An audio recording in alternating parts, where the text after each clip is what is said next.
Everyone, so welcome back to our discussion for the week 4 of the quarter 4, and now we will discuss the effects of heat to meat. So what are the effects of heat to meat? So the first one is it tenderizes the connective tissues. So when we will going to cook the meat, it will be tender, okay, and we can chew it. Then the next one, it coagulates protein. So after we will cook the meat, its protein will coagulate. So what is coagulate? So it is from solid, it will become a little bit of liquid form. Even meat low in connective tissue can be tough and dry if cooked at excessively high heat. So for too long. So when we're going to cook a meat, make sure that we will cook it in a slow and low heat. Okay, so let's move now. Number 3, high heat toughens and shrinks the meat and result in excessive moisture loss. So kaya minsan nakikita natin na medyo umiimpis, lumiliit yung ating niluluto na karne. Ito ay dahil we cooked it in a very high and long fire. High fire. Tapos medyo matagal pa. Next, number 4. Roast cooked at low temperature shrink less and loss less moisture. So, when we roast it, pag inihaw, hindi ganun kabilis na nag-shrink yung ating food. And hindi masyadong natatanggal yung moisture niya. Number 5, moisture heat penetrates meat quickly. To avoid overcooking, meat should be simmered, never boiled. So it will be simmered only and never been boiled. Then the methods of cooking meat. There are 2 types of methods. The first one is dry heating, and then the next one is the moist heating cooking. So what's the difference between the two? So the dry heating cooking involves roasting, broiling, and sautéing, while the moist heating cooking includes braising, steaming, or poaching. So when we say moist, there's a liquid, okay, when we cook the meat. And dry heating, there's no liquid on it. So let us always choose the right cooking techniques in every dish that we're going to do. Why? Because using an appropriate cooking method for the type of food being prepared is a major part of the culinary arts. Because if you will not going to cook each protein or each meat on its desired cooking techniques, it will be toughened and it will be hard to chew. Okay? So, it is very inedible.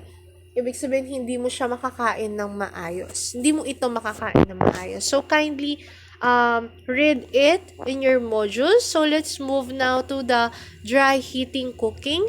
So, dry heat cooking, it refers to the cooking technique wherein the heat is transferred to the food item without using any moisture. So again, there is no liquid present on this type of cooking, dry heating cooking. Dry heat also typically involves high heat and temperatures of 300 Fahrenheit or hotter. So that's the dry heat cooking. Let's move now to the baking or roasting.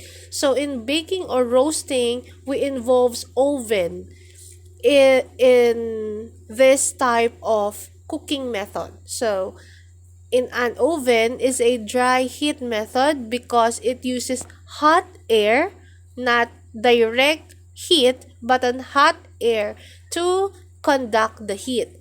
Pan searing a steak is considered dry heat cooking because the heat transfer takes place through the hot metal of the pan. So that's it. And let's move now to this one, a clue. So Maillard reaction is what we called when we brown the meat, the browning of the food. It includes the process in which meat is browned. That is what we call Maillard reaction. So, and let's move now to the next one, under the moist heat. So when we say moist heat cooking, methods includes any technique that involves cooking with moisture. So what are those moisture? It can be steam, water, stock, wine, and some other liquids. So any liquid that you put in your meat when you cook, that is what we call moist heating cooking. So cooking temperatures are much lower than the dry heating cooking, because the water only gets hot if it is 140 Fahrenheit to the maximum of 212 Fahrenheit, because the water does not get any hotter than that. Okay, if it is hotter than 212, the liquid will be hot at 212.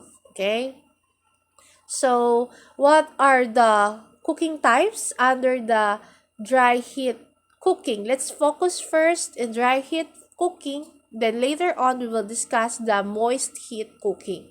So under the dry heat cooking without any liquid on it, is the first one is the roasting and baking. So when we say roasting and baking, we involve oven in it.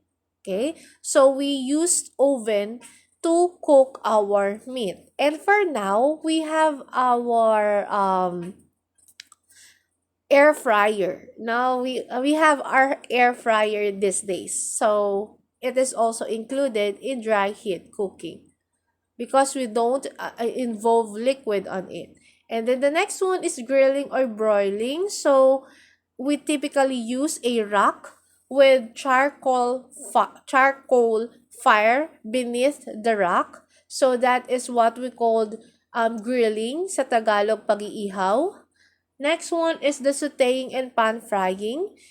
In this type of cooking, we have our hot pan with a little bit of fat or oil. So, pagigisa, no? Yan yung alam natin at alam din ninyo yan. And the next one is the deep frying. When we say deep frying, it is a dry heat cooking method also, in which we utilize fat or oil to cook pieces of food. And deep frying, we involve here pan also, and a huge number or amount of cooking oil. That is what we call deep frying. In sauteing, just a small amount of fat. Okay?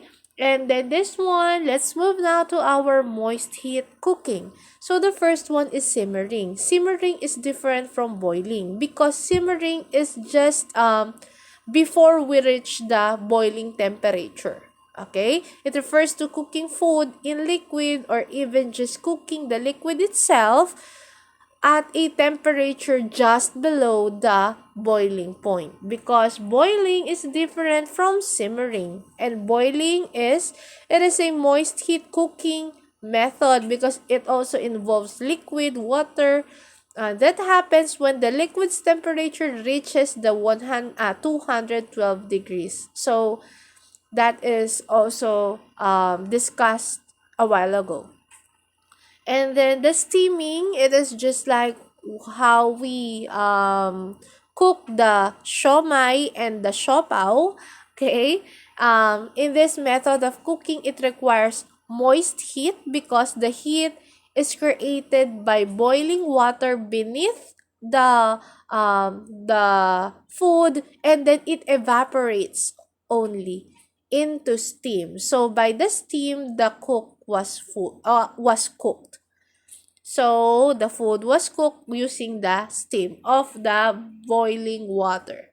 Then the last one is the braising or stewing. It is the most common form of moist heating method that we perform here in the Philippines when we do adobo, menudo, and any other masarsang pagkain, because we typically, or we pour partial water into the meat just to soak it, okay, for us to attain that sarsa. Okay? So it is a form of moist heat cooking in which the item to be cooked is partially covered with liquid and then simmered slowly at a low temperature.